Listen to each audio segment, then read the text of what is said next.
Artificial decorations కాకుండా natural decorations కావాలనుకుంటే ఇదొక మంచి సజెషన్. నేను వరలక్ష్మి వ్రతానికి మా మమ్మీ వాళ్ళ ఇంట్లో ఈ డెకరేషనే చేశాను.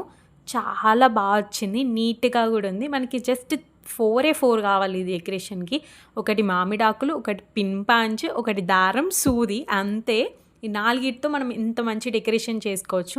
ఫస్ట్ అయితే మామిడాకుల్ని క్రిస్ క్రాస్ మెథడ్‌లో పెట్టుకోవాలి. అంటే అడ్డంగా నిలువుగా అలా ఒక ఫ్లవర్ షేప్ వచ్చేటట్టు.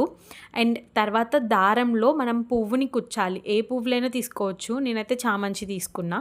అండ్ అలా కుచ్చిన దాన్ని ఏదైతే మామిడాకు మనం షేప్ చేసుకున్నామో దాంట్లో నుంచి రానిచ్చాలి. రానిచ్చి మధ్యలో మనం దాన్ని టై చేసేసుకోవాలి.